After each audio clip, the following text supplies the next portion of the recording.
কেমন আছো ছাত্ররা? আজকে আমরা পড়বো অষ্টম শ্রেণীর ইতিহাসের অষ্টম অধ্যায়। কি আছে না, এখানে আছে সাম্প্রদায়িক। দেখো, সাম্প্রদায়িকতা থেকে দেশভাগ। এই যে সাম্প্রদায়িকতা, এটা কি? আর এখান থেকে কি হলো না, দেশভাগ হয়ে গেল। দেখো, সাম্প্রদায়িকতা বলতে কি, যে কোনো এক একটা ধর্ম ভিত্তিক কোনো একটা বিষয়। এখানে কিন্তু আমরা কিন্তু এটাই আজকে দেখে নেব। এটা কিন্তু অষ্টম শ্রেণীর ইতিহাসের অধ্যায় হচ্ছে অষ্টম অধ্যায়। প্রত্যেক দিনের মতো তোমাদেরকে এই বইটা দেখাচ্ছি, সাথে সাথে কিন্তু দেখো, তোমরা এখানে দেখতে পাবে সেই সূচিপত্রটা কি আছে না, সাম্প্রদায়িকতা থেকে দেশভাগ। দেখো, এই যে সাম্প্রদায়িকতা, এটা কিন্তু 1857 খ্রিস্টাব্দে ছিল না। 1857 খ্রিস্টাব্দে যখন বিদ্রোহ হয়েছিল, তখন হিন্দু, মুসলিম, বৌদ্ধ, জৈন সবাই কিন্তু মিলে একসাথে লড়াই করেছিল দেশের স্বাধীনতার জন্য। কিন্তু পরবর্তীকালে সেটা হিন্দু এবং মুসলিমের মধ্যে একটা ভেদাভেদ দেখা দেয়। এইটাকেই বলা হয়েছে সাম্প্রদায়িকতা। আর এই সাম্প্রদায়িকতা থেকেই আমাদের যে ভারতবর্ষ, সেটা দুভাগে বিভক্ত হয়ে গেছিল। তোমরা সেটা জানো, একটা হচ্ছে যে ভারতবর্ষ আর একটা হচ্ছে পাকিস্তান। সেটাই আজকে আমরা পড়বো। আর কেন হয়েছিল, কি কি কারণ, সেইগুলো বিস্তারিত আজকে আমরা জানতে পারবো। দেখো, সাম্প্রদায়িকতা বলতে এবার তোমাদের কাছে একটা স্পষ্ট হয়ে গেল বিষয়টা। এবং সেখান থেকে কি হলো না, দেশভাগ হলো।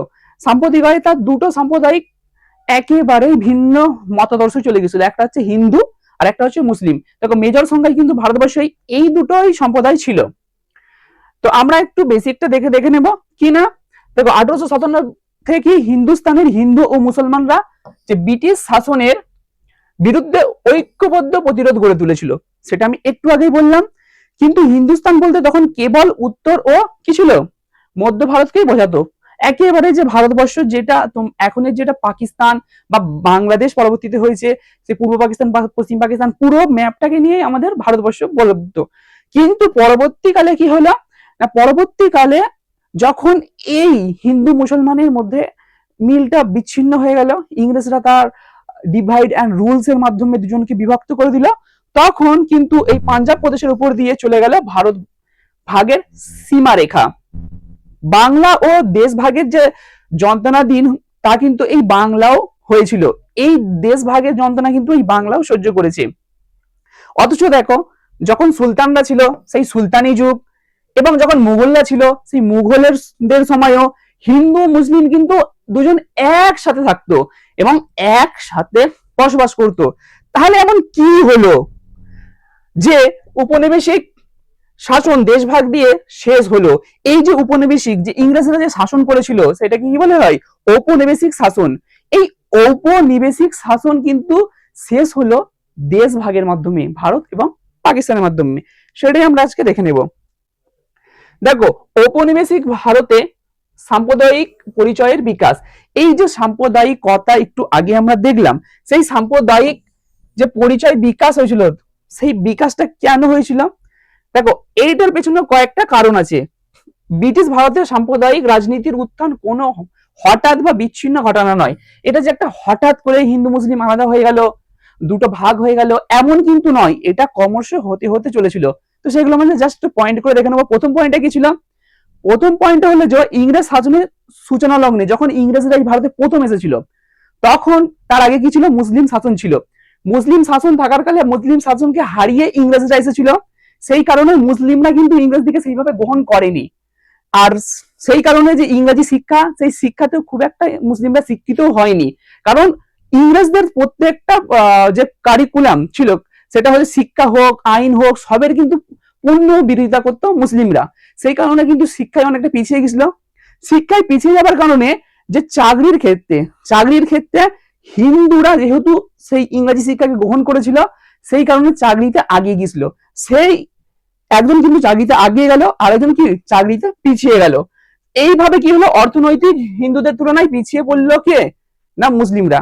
মুসলিমরা অবশ্যই অর্থনৈতিকভাবে পিছিয়ে পড়লো। এবং সাথে সাথে কি, পাশ্চাত্য শিক্ষা হিন্দুদের অগ্রগামী ভূমিকার ফলে সরকারি চাকরি প্রশাসনে তারা মুসলমানদের চেয়ে অনেক বেশি এগিয়ে গেল, মুসলমানদের থেকে তারা অনেক বেশি এগিয়ে গেল। কিন্তু এই দুই সম্প্রদায়ের মধ্যে কি, এই প্রতিদ্বন্দ্বিতা ও বিরূপ প্রতিক্রিয়া বাড়তে থাকলো। আস্তে আস্তে এই দুজনের মধ্যে ভেদাভেদটা কিন্তু শুরু হলো। একটা কারণ। দ্বিতীয় কারণ কি? দ্বিতীয় কারণ হলো ব্রিটিশের divide and rule. Divide and rule মানে হচ্ছে দুজনকে দুভাগে বিভক্ত করা। এই ডিভাইড করে দেওয়া, তাদের এমন একটা নীতি করলো যার মাধ্যমে ডিভাইড বা বিভক্ত বা বিভাজন করে দিল। একে এক কথায় বলে বিভাজনের নীতি। তো এই বিভাজনের নীতি হলো কি, ইংরেজরা মুসলমানদের তোষণ করতো এবং হিন্দু এবং মুসলমানদের মধ্যে কি যে ঐক্য অদৃশ্য দেয়াল সৃষ্টি করে। ইংরেজরা কি করলো, মুসলিমরা তো পিছিয়ে গেছে, তাদেরকে বিভিন্ন ভাবে তোষণ করতে শুরু করলো এবং মুসলিম আর হিন্দুদের মধ্যে যে একটা ঐক্য ছিল সেটাকে নষ্ট করতে চাইলো। কার মাধ্যমে না, ডিভাইড অ্যান্ড রুলস। এই ডিভাইড অ্যান্ড রুল, এই যে বীজ তারা ইংরেজরা বপন করে দিয়ে গেছিল, আজ পর্যন্ত আমাদেরকে ভুগতে হয়। আর এখনো স্বাধীন দেশ, এত উন্নত দেশ, যেখানে এআই বা ইন্টারনেট বা সাধারণ মানুষ কত উন্নত, সেখানেও কিন্তু এই যে হিন্দু মুসলিমের যে ডিভাইড রুলস এর মাধ্যমে যে বীজ রোপণ করেছিল আজও কিন্তু সেটা আছে। অনেক শিক্ষিত মানুষ, অশিক্ষিত মানুষ কিন্তু হিন্দু মুসলিমের মধ্যে যারা অমিল সেটাকে এখনো ধরে রেখেছে। কিন্তু এই বীজটা রোপণ করেছিল কি, ব্রিটিশরা। সংখ্যালঘু মুসলমানদের মধ্যে কি হীনমত্তা জন্ম দেয়, কি হলো, হীনমন্যতা হলো। এবং ব্রিটিশ ইতিহাস চর্চায় ভারতের অর্থনীতিকে হিন্দু যুগ এবং মুসলমান যুগ হিসাবে ভাগ করেছিল। তাহলে ব্রিটিশ ঐতিহাসিকরা কিভাবে ইতিহাসকে ভাগ করেছিল, দেখো 3 ভাগে যে ভাগ হয়েছিল সাধারণত ইতিহাস, এটা কি প্রাচীন যুগ, মধ্যযুগ ও আধুনিক যুগ। কিন্তু ব্রিটিশ ঐতিহাসিকরা এটাকে করেছিল হিন্দু যুগ, মুসলিম যুগ এবং ইংরেজদের যুগ। তো এই যে হিন্দু মুসলিম, তাহলে হিন্দুরা ভাবতো যে প্রাচীন সময়টা আমাদের সময় ছিল, আমাদের এই ভারতের রাজত্ব চলতো। মুসলিমরা ভাবলো যে মধ্য সময়ে আমাদের রাজত্ব চলতো, তা এখন চলছে ব্রিটিশদের। তাহলে এই যে তাদের মধ্যে কি হলো, একটা ভেদাভেদ শুরু হলো। এই সাম্প্রদায়িকতা থেকে আস্তে আস্তে কি হলো, যে মানুষের মাথায় যে ধর্মভিত্তিক চিন্তা ভাবনা সেইগুলো আসতে শুরু হলো। তৃতীয়ত কি, 19 শতকের সমাজ সংস্কার আন্দোলনের ফলে দুটি পৃথক ধরা গেল। একটা হচ্ছে যে হিন্দুয়ানি, অন্যটা হলো মুসলমানি। 19 শতকের কিন্তু সমাজ সংস্করণ আন্দোলনের ফলে, এখানে দেখো সমাজ সংস্করণের যে আন্দোলনগুলো সেগুলো কি হলো, ধর্ম কেন্দ্রিক হয়ে উঠেছিল। সেই কারণে একটা হলো হিন্দুয়ানি, একটা মুসলমানানি। কিন্তু দেখো 1857 সালে তো আমরা আরো পরে বলছি, কিন্তু কি হয়েছিল, হিন্দু মুসলমান সবাই মিলে কি একসাথে এক হয়ে লড়াই করেছিল। কিন্তু পরবর্তীকালে সেটা আস্তে আস্তে হিন্দু মুসলমানের দিকে চলে গেল। তাহলে এই যে এইভাবে যেতে যেতে কি হলো না, 1906 সালে মুসলিম লীগ প্রতিষ্ঠার পর 1906 সালে কি হলো, মুসলিমরা তাদের একটা লীগ, এটা একটা দল, পার্টি প্রতিষ্ঠা করলো। এই প্রতিষ্ঠা করার ফলে হিন্দুরা দেখলো যে আমাদেরও কিছু একটা প্রতিষ্ঠা করা উচিত। তারাও কি করলো, 1915 খ্রিস্টাব্দে হরিদ্বারে কুম্ভ মেলায় সর্বজনীন হিন্দু মহাসভা, যার লক্ষ্য ছিল কি হিন্দুদের স্বার্থ রক্ষা। তাহলে একদিকে যেমন একটা মুসলমানদের স্বার্থ রক্ষার জন্য মুসলিম লীগ তৈরি হলো, তেমনি 1915 খ্রিস্টাব্দে হিন্দুদের স্বার্থ রক্ষার জন্য হিন্দু মহাসভা গঠিত হলো। এবং দেখো এর আগে কি জাতীয় কংগ্রেসকে হিন্দু মুসলিম সবাই মিলে কি করেছিল না, দেশের স্বার্থে, ভারতবর্ষের স্বার্থে সবাই এক হয়ে লড়াই করছিল ইংরেজের বিরুদ্ধে। কিন্তু এবার কি হলো, এবার তো হয়ে গেল তার মধ্যেই মুসলিমরা একটা লীগ করলো, হিন্দুরা আবার হিন্দুদের একটা মহাসভা করলো। তাহলে এখানে কি ভেদাভেদটা আরো বেশি ক্রমশ বেড়ে চললো। সর্বশেষ কি হলো, 19 শতকের শেষের দিকে স্যার সৈয়দ আহমেদ খান সাম্প্রদায়িক রাজনীতির তাত্ত্বিক ভিত্তি দিতে শুরু করেন। তিনি ঘোষণা করেন যে ভারতে হিন্দু মুসলমান দুটি পৃথক জাতি, এই যে দুজন আলাদা আলাদা জাতি, এইটাকেই বলা হয় দ্বিজাতি তত্ত্ব।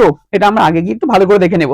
পরবর্তীকালে কি বিভাজনের রাজনীতিকে আরো ঘনীভূত করে এবং জাতীয় কংগ্রেসকে অনেক মুসলমানদের চোখে হিন্দুদের দল হিসেবে প্রতিষ্ঠিত করে। অনেকেই ভাবে যে এখানে তো হিন্দু বাঙালি তারা আছে, এটা জাতীয় কংগ্রেস যে ভারতের স্বার্থে যে কাজ করেছিল সেটাকে হিন্দু দল বলে অনেকে দেখতে থাকলো।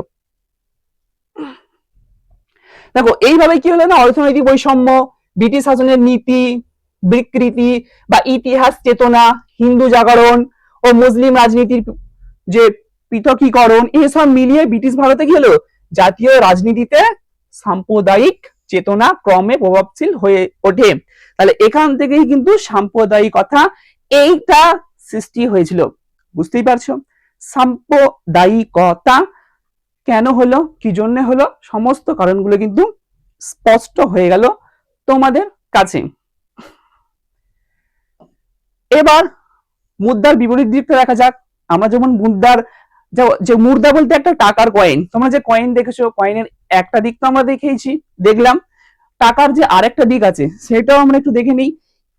যেমন আমরা একদিকটা দেখলাম যে মুসলিমরা তাদের দল গঠন করেছিল, তারপর তারও কি ইংরেজরা তাদেরকে তোষণ করেছিল। আরেকটা দিক আমরা দেখি, আরেকটা দিক কি না, হিন্দু ভদ্রলোকের ভূমিকা। দেখো হিন্দু ভদ্রলোক বলতে সেই সময়ে মধ্যবিত্ত শ্রেণীকে বোঝাতাম। হিন্দু মধ্যবিত্তরা ইংরাজি শিক্ষাকে গ্রহণ করেছিল, কারণ তাদেরকে আলটিমেট একটা চাকরি পেতে হবে। তো চাকরি পেতে গেলে কি করতে হবে, ইংরাজি শিক্ষা অর্জন করতে হবে। যেহেতু ব্রিটিশরা বলেছিল যে ইংরাজি শিক্ষা যে জানবে সে চাকরি পাবে, তো তাই এইটা করা হয়েছিল। তাই এই হিন্দু এরা যারা ভদ্রলোক, এই যে ইংরাজি শিক্ষায় শিক্ষিত ব্যক্তি, তাদেরকে বলা হয় হিন্দু ভদ্রলোক। মধ্যবিত্ত শিক্ষিত হিন্দুদের হিন্দু ভদ্রলোক বলা হয়। বাংলায় হিন্দু শিক্ষিত মধ্যবিত্তদের মুসলমানদের প্রতি কি নেতিবাচক ও তাচ্ছিল্যমূলক মনোভাব, এমনকি ঐতিহাসিক ব্যক্তিত্বের প্রতি বিদ্বেষ প্রকাশ। আরেকটা কারণ কি, স্বদেশী নেতৃত্বের প্রভাব। দেখো হিন্দু ধর্মীয় প্রতীক কেন্দ্রিক রাজনীতি হিন্দু মুসলমান ও সামাজিক বিভাজনকে প্রকট করে। যখন বিভিন্ন আন্দোলন হচ্ছিল সেখানে প্রতীকী ব্যবহার করত, সেই প্রতীকীগুলো কি ছিল, হিন্দু ধর্মের প্রতীকী। তাই সর্বজন এইগুলোকে গ্রহণ করতো না। মুসলিমরা তারা ভাবতো যে এইগুলো হিন্দু ধর্মের কেন ব্যবহার করছে প্রতীকী, এই বিষয়গুলো ছিল। আন্দোলনের পরিণতি, স্বদেশী ও বঙ্গভঙ্গ বিরোধী আন্দোলনে হিন্দু মুসলমানের বিরোধ রূপ নেয়, কারণ মুসলমানদের অতিরিক্ত সুবিধার অভিযোগ ওঠে। তারা বলে যে মুসলমানদেরকে ইংরেজ সরকার অনেক বেশি সুবিধা দেবে এই বঙ্গভঙ্গের মাধ্যমে। তো এখানে একটা কি হলো, দুজনের মধ্যে নেতিবাচক মনোভাব সৃষ্টি হলো। বুঝতে পারছো? প্রত্যেকটা পয়েন্ট কিন্তু একটু একটু করে বুঝতে চাইলে অবশ্যই খুব সুন্দরভাবে বুঝতে পারবে। আর কি, আর না পরিচয়ের পরিবর্তন। এখানে দেখো একেবারে যেই দিয়ে আমরা দেখি ভারতের স্বাধীনতা, তো এই বাংলা থেকেই ভারতের যে স্বাধীনতা সংগ্রাম সেটা কিন্তু শুরু হয়েছিল। এবং এই বাংলায় এমন ভাবে ইংরেজদের একেবারেই শ্বাস বন্ধ করে দিচ্ছিল প্রতিবাদ আন্দোলন করে। 1911 পরে কিন্তু কলকাতা থেকে রাজধানী সরিয়ে দিল্লি নিয়ে চলে গেছিল ইংরেজরা। তো সেই আমরা কি পরিচয় দিতাম, এই বাংলার লোকেরা পরিচয় দিত যে আমরা বাঙালি। কিন্তু এই বাঙালি পরিচয়ের বদলে হিন্দু মুসলমান ধর্মীয় পরিচয় প্রবল হলো। আর বলতো না আমরা বাঙালি, বলতো আমরা বাঙালি হিন্দু, বাঙালি মুসলিম। হিন্দু এবং মুসলিম এই যে পরিচয়টা ক্রমশ বাড়লো এবং কৃষকদের উপরে চাপ, কৃষকদের বিদেশি কাপড় বয়কটের জন্য জোর করা বিরোধ আরো তীব্র করে। যখন বয়কটের মানে আন্দোলনের মধ্যে একটা কি হলো যে আমরা বিদেশি পণ্য সব বয়কট করে দেব। গরিব চাষি, তাদের কাছে তো পর্যাপ্ত পরিমাণে পোশাক নেই, যে পোশাকগুলো আছে সেই পোশাকগুলো বিদেশি, তো সেইগুলোকে তারা বয়কট করে দিয়ে নতুন পোশাক কেনার মতো তাদের ক্ষমতা নেই। কিন্তু আন্দোলনের পক্ষে তাদেরকে কি করলো, জোর করে বলে তোমাদের পোশাকগুলো ফেলে নতুন স্বদেশি পোশাক পরো। কিন্তু তাদের কাছে এগুলো চাপ সৃষ্টি হলো অর্থনৈতিকভাবে। তো এই সমস্ত কারণগুলোর জন্য আরো বেশি এগুলো মাথা চাড়া দিয়ে উঠলো। এখানে আমরা দেখতেই পেলাম, কি দেখলাম, দুটো জিনিস আমরা আবার একটু পরিষ্কার করে দিই। কি হলো না, সাম্প্রদায়িকতা থেকে দেশভাগ আমরা দেখলাম। এবং আমরা কি দেখলাম, সাম্প্রদায়িকতা থেকে যে দেশভাগ, সেটার পরে আমরা দেখলাম কি ঔপনিবেশিক ভারতে সাম্প্রদায়িক পরিচয়ের বিকাশ। কিভাবে ঔপনিবেশিক ভারতে সাম্প্রদায়িক পরিচয় বিকাশ পেল। প্রত্যেকটা পয়েন্ট কিন্তু তোমরা জাস্ট একটু একটু মনে রাখবে, তাহলেই হয়ে যাবে। তাহলে প্রথমটা কি দেখলে, যে মুসলিমরা ইংরাজি শিক্ষায় পিছিয়ে ছিল, তাই চাকরিতে পিছিয়ে গেছিল। চাকরিতে পিছিয়ে যাওয়ার কারণে হিন্দুরা আগিয়ে গেছিল, দুজনের মধ্যে ভেদাভেদ হলো। তারপরে ডিভাইড অ্যান্ড রুলস এর মাধ্যমে ইংরেজরা তাদেরকে কি করলো, দুজনকে ভাগ করে দেওয়ার চেষ্টা করলো। তারপরে কি দেখলে, যে সমাজ সংস্কারের বিভিন্ন আইনে যেগুলো, সেই সংস্কারের যখন আন্দোলন হয়েছিল, সমস্ত আন্দোলনে কি হিন্দু আনি কিছু সিম্বল বা বিভিন্ন যে মানে স্লোগান, সেগুলো হিন্দুদের পক্ষে থেকে ছিল। সেই কারণে কি হলো, মুসলিমরা এখানে একত্রিত হতে পারলো না। এবং সর্বশেষে এখানে সৈয়দ আহমদ খান তিনিও কিন্তু বললো যে হিন্দুদের যে মত সেটা আলাদা, আমাদের মত পথ আলাদা, তাই এখানে দ্বিজাতি তত্ত্ব তৈরি হলো। সেই কারণে কি হয়ে গেল না, যে এই যে উপনিবেশিক সাম্প্রদায়িকতার যে বিকাশ সেটা ঘটে গেল, স্পষ্ট হয়ে গেল।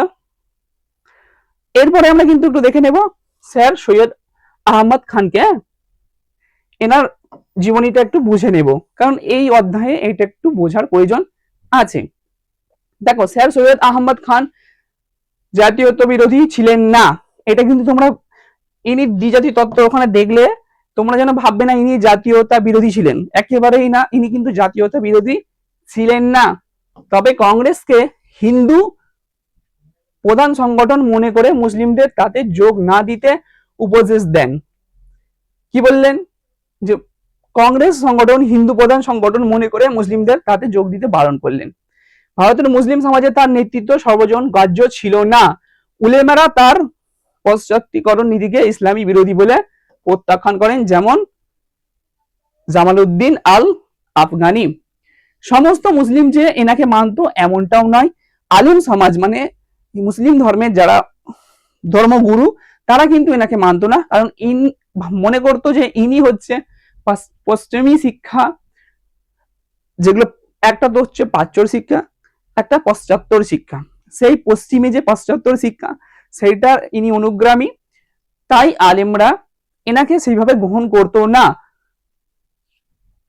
1898 সালে তার মৃত্যুর পর আলিগড়ের রাজনৈতিক প্রভাব কমে যায় এবং তরুণ প্রজন্ম সংগঠিত হয় না। বিংশ শতাব্দীর শুরুতেই মোহাম্মদ আলী, সৈকত আলীর মতো নেতারা উলেমার প্রভাবে পড়ে মুসলিম রাজনীতিতে ইসলামীকরণ জোরদার হয়।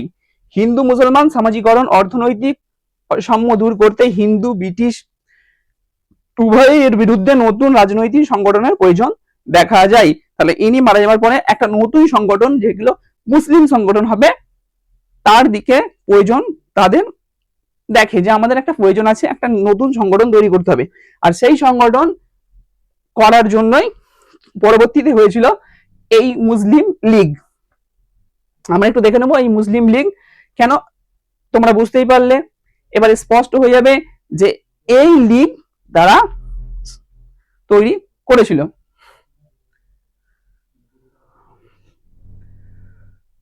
দেখো, টুকরো কথা হচ্ছে মুসলিম লীগ বঙ্গভঙ্গের 1905 খ্রিস্টাব্দে সিদ্ধান্ত ঘোষণার পরে হিন্দু মুসলমান সম্পর্কের বিষয়টি নতুন করে জাতীয়তাবাদী নেতাদের নজরে পড়ে। অন্যদিকে কি হলো, ব্রিটিশ সরকারের পক্ষ থেকে হিন্দু মুসলমানদের সম্পর্কে কি বিষয়টি নতুন করে জাতীয়তাবাদী নেতাদের নজরে পড়লো। অন্যদিকে কি হলো না, ব্রিটিশ সরকারের পক্ষ থেকে পিছিয়ে পড়া মুসলিম সম্প্রদায়ের শিক্ষিত শ্রেণীর কাছে বেশ কিছু সুযোগ সম্ভাবনা তুলে ধরা হয়। যারা নতুন করে মুসলিম শিক্ষিত সমাজ আছে তাদের কাছে ব্রিটিশরা কিছু সুযোগ তুলে ধরলো। কিসের সুযোগ না, সুযোগগুলো হলো শিক্ষা, চাকরি, রাজনীতিতে সুযোগ পাওয়ার জন্য বাংলা উত্তর ভারতে শিক্ষিত মুসলমানরা একজোট হয়েছিল। দেখো, 1906 খ্রিস্টাব্দে কি ডিসেম্বর মাসে ঢাকায় মোহামেডান এডুকেশন কনফারেন্স অধিবেশন বসে, তখন থেকেই মুসলমানদের জন্য একটি আলাদা রাজনৈতিক সংগঠনের কি প্রয়োজন বা ভাবনা জোরদার হয়। কত খ্রিস্টাব্দে না, 1906 খ্রিস্টাব্দে ডিসেম্বর মাসে।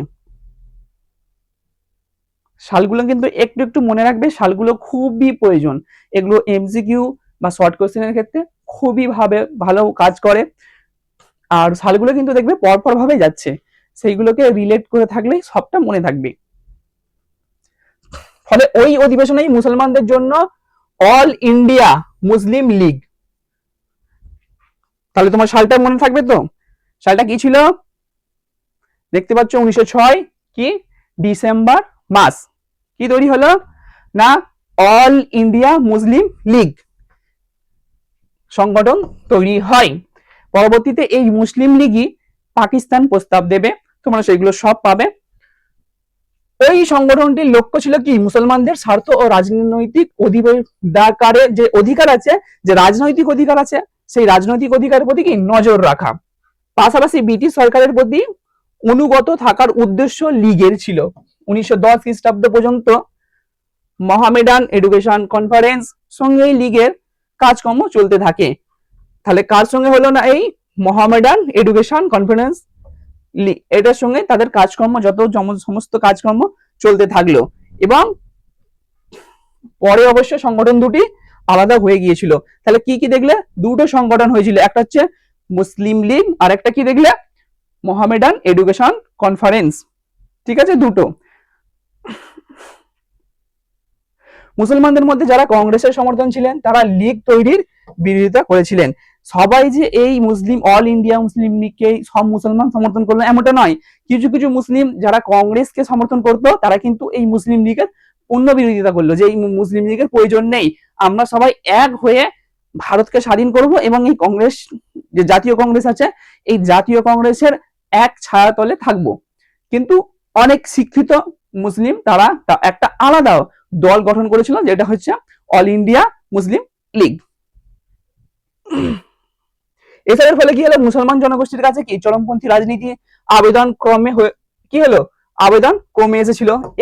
এর অর্থ এই নয় যে হিন্দু স্বাধীনতা সংগ্রামীরা সবাই সচেতন ভাবে মুসলমানদের দূরে রাখতে চেয়েছিলেন, বরং অনেকেই হিন্দু সাম্প্রদায়িকতা মিলনে দেশের অনগ্রসরতা দূর করা যাবে বলে ভাবতেন। অন্যদিকে কি শিক্ষিত মুসলমানদের একটি বড় অংশ জাতীয় আন্দোলনে হিন্দু ধর্মীয় ঝোঁকের ফলে আন্দোলন থেকে দূরে সরতে শুরু করেন। নিজের সাম্প্রদায়িকগত অস্তিত্ব বজায় রাখতে গিয়ে ওই মুসলমানদের হয়ে পড়েন। সবাই যে একেবারেই হিন্দু যে মুসলিম দিকে দূরে রাখবো এরকম কোনো মানসিকতা ছিলই না। তোমার এটা স্পষ্ট হয়ে গেল। সবাই চাইছিল কি এক হয়ে আমরা ভারতের স্বাধীনতা অর্জন করব, সবাই মিলে আমরা ভারতের স্বাধীনতা অর্জন করব। কিন্তু সময়টা অনেক আগিয়ে চলে গেছিল, যেখানে ডিভাইড অ্যান্ড রুলস কাজ করছিল, যেখানে অর্থনৈতিকভাবে পিছিয়ে পড়া কাজ করছিল, দুটো শ্রেণীর মধ্যে কি অনেক মতবিরোধ এসে গিয়েছিল এবং দুজনের মধ্যে একটা মুসলিম লীগ গঠন হয়ে গেছিল। কিন্তু একটা বড় অংশ হিন্দুদের এবং মুসলিমদের তারা কিন্তু একভাবে দেশের স্বাধীনতা চাইছিল। তার ফলে কি উচ্চাকাঙ্ক্ষী রাজনৈতিক নেতৃত্ব এবং উলেমার ঘনিষ্ঠ সহযোগিতার মুসলমানদের নতুন সংগঠন তৈরি হয়। পাশাপাশি কি দ্বিজাতি তত্ত্বের ধারণা আরো জোরদার করা হয়, যে দ্বিজাতি তত্ত্ব মানে হিন্দু এবং মুসলিম এটা দুটো জাতি, দুটোর উদ্দেশ্য আলাদা, দুটোর জীবনযাত্রা আলাদা, তাই দুজনের এক উদ্দেশ্য হওয়া যেহেতু এক নয় সেহেতু দুজন আমরা এক নয়। এইটা ক্রমশ আস্তে আস্তে বাড়ছিল। তো তাহলে আমরা আরেকবার দেখে নেব। আর একটা কথা আমাদের না দেখলেই নয়, সেটা হচ্ছে কি টুকরো কথা হচ্ছে কি আদম শুমারি বা সম্প্রদায় ধারণা। দেখো আদম শুমারি বলতে কি যে জনগণনা হয় একবার করে 10 বছর ছাড়া দেখবে। আমাদের এখনো হয় যে এই দেশে কত জনসংখ্যা বাস করছে, কতজন হিন্দু বাস করছে, কতজন মুসলিম বাস করছে, এছাড়াও কতজন যুবক আছে, বৃদ্ধ কতজন আছে, বাচ্চা কতজন আছে, কতজন শিক্ষিত আছে, এগুলো সব কি হয় গণনা করা হয়। এই গণনাকে বলা হয় আদম শুমারি। এটা কিন্তু 10 বছর ছাড়া এখনো হয়, তখনও হয়েছিল। তো ভারতীয় সমাজে পৃথকীকরণের ধারণা তৈরি হয় কি 1872 খ্রিস্টাব্দের আদম শুমারির জরুরি ভূমিকা ছিল। এই যে হিন্দু মুসলমানের মধ্যে যে একটা মিলের ভেঙে দিয়ে যাওয়ার যে সব থেকে বড় এই আদমশুমারি এটা একটা কাজ করেছিল। কিভাবে দেখো, ওই জনগণনায় ভারতবর্ষের জনসংখ্যা বিনাশের ধারণাটি পরিষ্কার হয় পাঞ্জাব ও বাংলায়।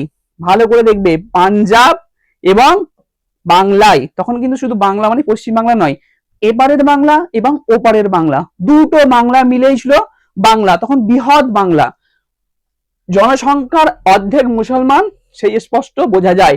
তাহলে অর্ধেক মুসলমান মানে অর্ধেক হিন্দু, দুজন কি সমান সমান ছিল। আদমশুমারির ক্ষেত্রে কি উপনিবেশিক সরকারের ব্যক্তিত্ব ধর্মীয় ও জাতিগত পরিচয়কে প্রধান বলে ধরে নিয়েছিলেন। তাহলে এখানে কিন্তু দেখা গেল মুসলমান এবং হিন্দু কি দুজন একই সমান। তাহলে এখানে মুসলিম দেখতে পেল কি অনেক মুসলিম বাস করছে। তাহলে দেখবে যখন ভাগ হয়েছিল পাকিস্তান তখন কিন্তু এই পাঞ্জাব দের কিছুটা অংশ নিয়েছে এবং বাংলারও কিছুটা পূর্ব বাংলাটা নিয়েছে। পূর্ব বাংলাটা নিয়ে পূর্ব পাকিস্তান হয়েছিল এবং পাঞ্জাবের এই দিকটা নিয়েছিল, লাহোর নিয়েছিল। এইগুলো সব নিয়ে পাকিস্তান পরবর্তীতে হয়েছে, সেগুলো আমরা পরে দেখবো। যাই হোক, তাহলে কি দেখা গেল এখানে পাঞ্জাব এবং বাংলা।